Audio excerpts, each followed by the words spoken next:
you release him, he's not who I have for you. I have someone better. I never knew that God wanted to have a relationship. Well, it's that time again. It's time for Life Talk.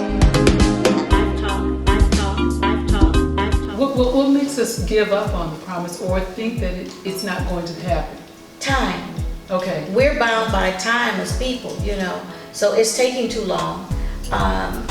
And I'm caught between two cultures, the African culture and the American culture.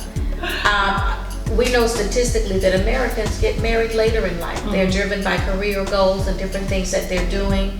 And then there is also a shortage of men. And once you get out of college, marketability starts to go down because usually most people hook up during college. Sure.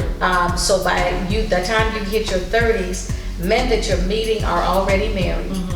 So now you've got to wait for the second wave of either divorcees or widowers.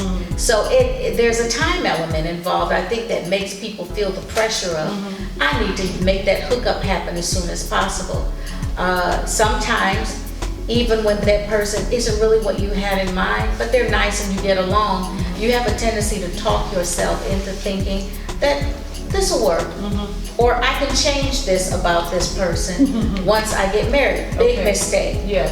So I didn't allow myself to do that. I feel very responsible, Teresa, because of my branding in the ministry, the things that I have taught over the years, that I have to be even more responsible in my relationships. Now, of course, I'm a woman and I get lonely from time to time. Not that much though, I have to admit, because I'm so busy. Yes. But there are those moments where your vulnerability level can shoot through the ceiling, and the enemy always has someone waiting. Just like he withdrew and waited for Jesus to be tempted again at a more opportune time. Right. And so when you are looking at relationship and whether to choose to follow through with the inclination to be with someone, what are the factors that make you choose yes or no to at least open yourself up to be? We choose to be vulnerable, right? Yeah. It's not just like, oh, I'm enemy, swept me off my feet. There's no sweeping. Right. So we choose to be vulnerable. And what makes a person choose wisely? Well, I think that it's important, and I always say this, and I know that sometimes it's not what people want to hear, but I think the first vital thing is you must have a love relationship already with God. Why do I always say that? I'm not being hyper spiritual or anything. What I'm trying to say is that God fills spaces in your heart that only He can fill. The hole in our heart is not a person-sized hole. It is a purpose-sized hole. Wow. So in God's mind, He wants the person that will walk with us in purpose, be a support, a person that provokes us towards what He called us and created us to be. Right. So now, if you're desperate because you feel no love in your life, you will hang on to anything that comes. You know, it's like if you put a dog in front of a starving dog in front of a bone and they're hungry, they're not going to sniff it to see if there's cyanide on it. They're going to go straight for that bone and devour it and get sick later. Right. You know, so I think that is really what happens, that we're pressed by time. Okay. Then we have peer pressure. There's the media. Everybody's in tubes. Being one is just not glamorous, or something's wrong with you, Right. or are you gay? I mean, and it's none of those things. Right. It's just that I have chosen to walk the path that God has called me to, and His timing doesn't look like everybody else's timing. God is not interested in time at all. A day to Him is as 1,000. Right. My favorite aunt got married for the first time at 63. Wow. And she said it was worth the wait. Okay? That's awesome. And she had, 20-something years of marriage before she went home to be with the Lord. Wow. Beautiful. And she loved it. But she married the right person. Yes. She married a man who was aligned with her in temperament, in vision, in things that they liked to do, and they had a wonderful life together. And I aspire to that.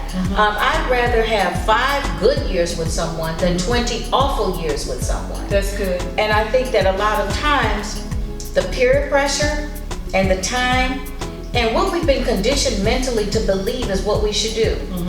Because culturally, like I said, my father is Ghanaian, and I remember in my 20s, he was bugging me, you know, like, how's your love life? He wouldn't even say hello when he called me girl. He would say, how's your love life? You know, and I'd be like, dang, I mean, no pressure here, you know. And then after a while, when he saw that I was being very successful as an author and a speaker, he backed off because he saw me living a fulfilled life. I was happy, I was productive, I was fruitful, and so he kind of laid back. But I'm sure that if I had been moaning about not finding the right man, it still would have been a matter of urgency to him, which would have heightened my urgency. Exactly. So the pressure that we put on ourselves, that we see in society, the pressure of time, of age, and then I think there's something to be said about not having had a husband, where it's like, oh, you know, I've got this, I've got that, and you think, well, what's going to complete that picture? A husband. Actually, it can be one of the most derailing aspects of anybody's life. So let me just kind of share on that side. Yes, please do. Because that's good. I've been on the other side. I've been married twice, and what happened is that I was married the second time to a man who looked at me as a successful woman who was, you know, doing, you know, bringing home bacon, frying up in the pan and all that. I had children. So I had a lot going on. I was very busy, very, you know, all over the place. And I thought, you know, I would love to have someone to share this success with. I would love to have someone to travel with. It was one of the worst seasons of my life when I got married to this person who wanted the assets. He wanted all the benefits that he could enjoy that I had worked to produce. And so it was a very, very horrible time in my life. And you know what? I saw the train coming. Okay, let's talk about seeing the train coming. I saw the train coming. What were the signs for you? Well, when you see a person that kind of doesn't want to work, you know, but they love encouraging you, girl, do it. You bad, you all of that, but you ain't doing nothing. You ain't bringing nothing to the party. You have nothing to contribute, and all you're doing is talking. Okay, so you know, if you need encouragement, you know, watch, you know, somebody who's a motivational speaker. Right. Go to church, listen to the message, something. But don't, you know, don't marry the motivational speaker. Oh my God. And so, you know, you're motivating me through words. You're motivating me through what a man does to make a woman feel like a woman. You know, all of the flattery. Oh, you're so beautiful. Oh, you're so successful. Oh, you know, I just love the way you do what you do. All of that. And you know, you want to hear a man that says he's interested in you. You want to hear him say that. You want him to focus on you. You want the attention. So I wanted the attention, and I got it. I got it just long enough to get across the threshold of marriage. Things shifted and changed within 24 hours of saying I do. Wow. Within 24 hours, it was very clear to me that this was a person who wanted to enjoy my assets and my money as opposed to being in covenant with me. And so I should have listened, I should have seen, and what you said is so key. You ignore a lot. You tell yourself things that are not true. You listen and you filter out the negative and you only hear the positive. And it's bad when you're just so focused on the goal of being married that you don't even focus on, okay, what is it gonna be like once you're married, once all the frou-frou is over, once the reception has ended, you've taken off the dress.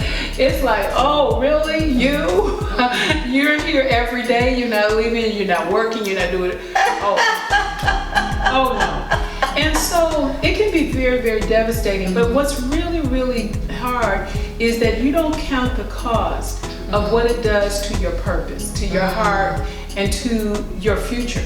And when you derail yourself for whatever the time is that it takes, whatever that impact is on your spirit, it's almost so bad that, you know, you kind of really wish you had never done that. And it ends up leaving you in a place where now you have to rebuild. Yeah. And even So- where you were, you have to get back up and get to that. So you lose a little bit of traction. You lose so much traction.